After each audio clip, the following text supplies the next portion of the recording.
साम्राज्य अधोगतीकडे वाटचाल करू लागले आणि दक्षिणेतील मराठा साम्राज्य तीव्र गतीने चहू दिशेला विस्तार करू लागले.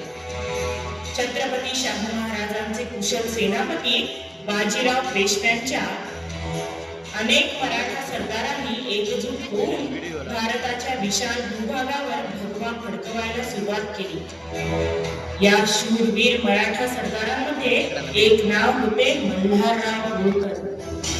पेशवा बाजीराव यांनी आपले विश्वसनीय सरदार मल्हारराव होळकर यांना 3 ऑक्टोबर 1730 मध्ये 74 परगण्यांचा माळवा प्रांत जहागिरीच्या रूपात सुपूर्द केला आणि मल्हाररावांनी इंदोर या शहराला आपली राजधानी म्हणून स्थापित केले.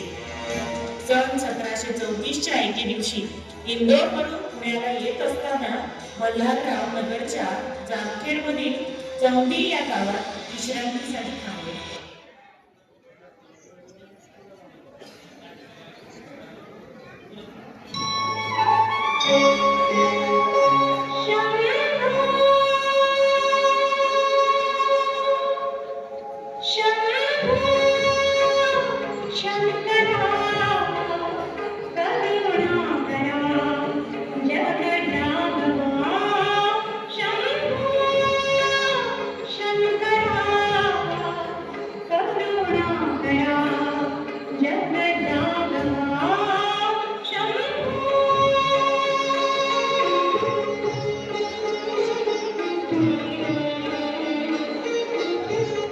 राम राम पाहुणं. राम राम. आमच्या गावात नवीन दिसताय. होय, आम्ही प्रथमच इथे आलो आहोत.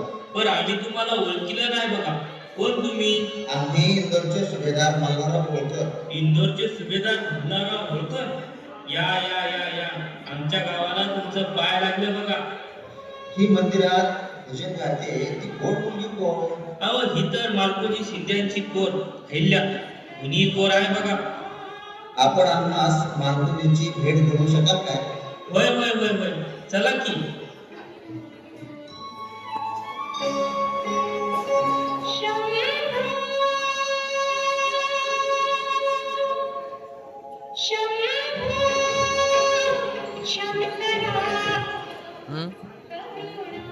कोण आहे? मालकोजीराव. अहो मालकोजीराव, कोण आलंय जरा बघा तरी. कोण? अहो इंदोरचे सुभेदार मल्हारराव होळकर आले. या या या मल्हारराव, आज तुमचे पाय आमच्या वाड्याला लागले. आम्ही धन्य झालो. या बसा.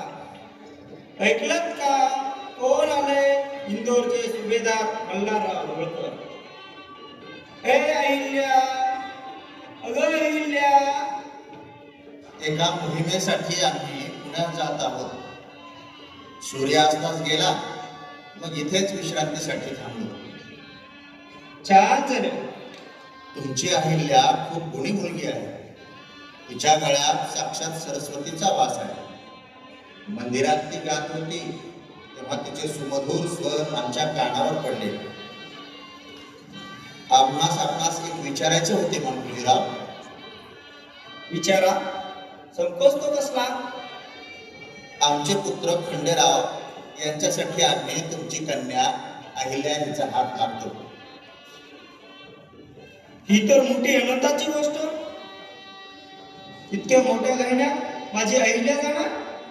एका बापासाठी याशिवाय दुसरा आनंद तो कोणता? मग येतो आम्ही अहिल्यास न्यावयास. आजपासूनच अहिल्याची चिंता नसावी. आता अहिल्या आमची लेक. येतो.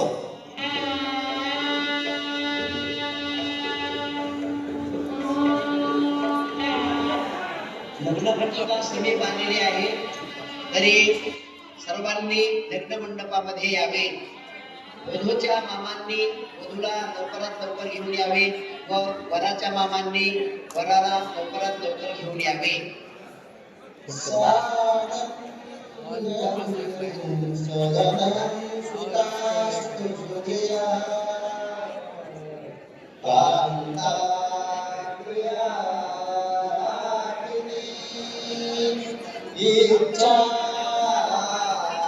पुण्यधनं स्वयं रते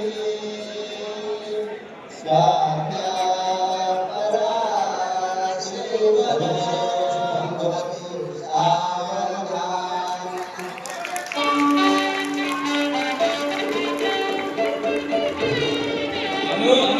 जेवायला आणि जेवायचे राहिले असते त्यांनी मंडपाच्या मागच्या बाजूला जेवायची व्यवस्था केलेली, त्यांनी 2-2 घास खाऊन घ्यावे.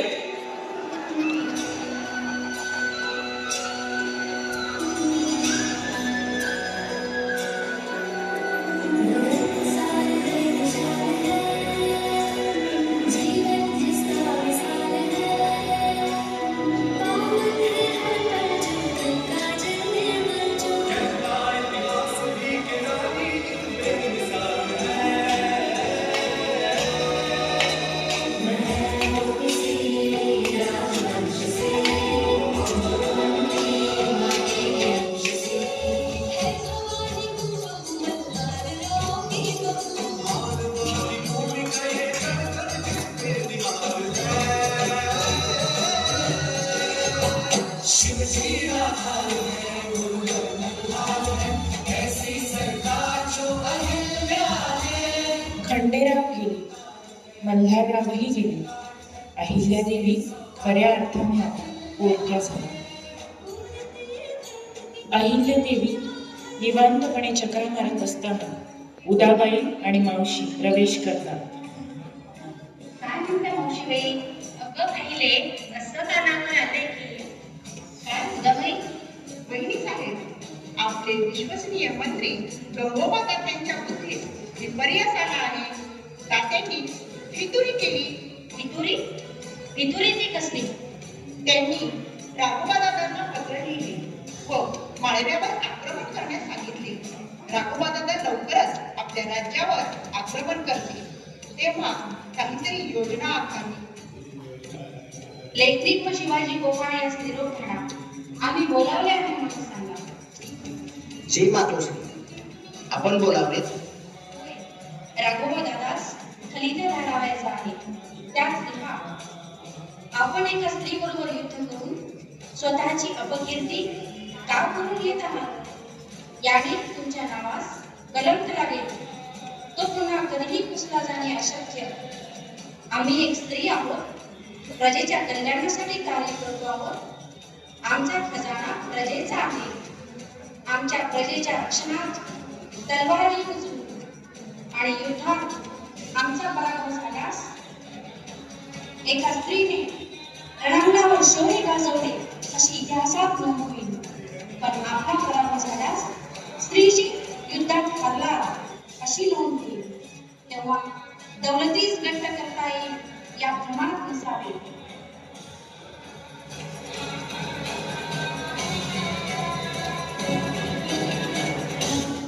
पंतास निरोप म्हणा. आम्ही बोलावे म्हणून सांगा. पंत हाजीर हो.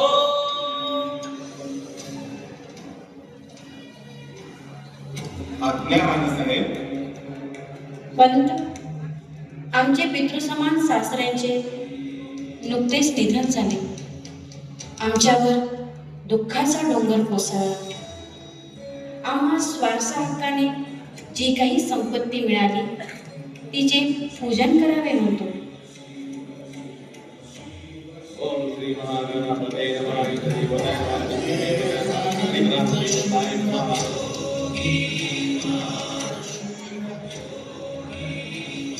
यानंतर आमच्या हातून जे काही समाजकार्य होईल ते सरकारी खजान्यातून न होता आमच्या खाजगी खजिन्यातून होईल. परकीय आक्रमणांनी उद्ध्वस्त केलेली मंदिरे यातून बांधा.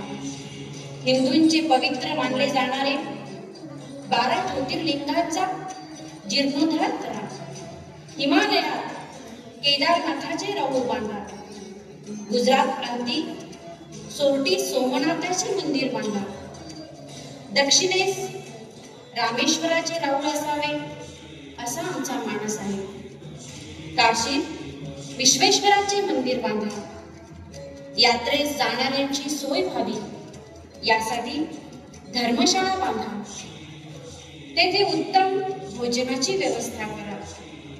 नदीचे पाणी गावात शिरू नये म्हणून नदी तीरावर घाट बांधा. उन्हाळ्यातही गावकऱ्यास पाणी मिळावे म्हणून ठिकठिकाणी बारवे बांधा. यानंतर आमचे आयुष्य फक्त आणि फक्त समाज कार्यासाठी असेल. समाजाचा उद्धार हाच आमचा ध्यास.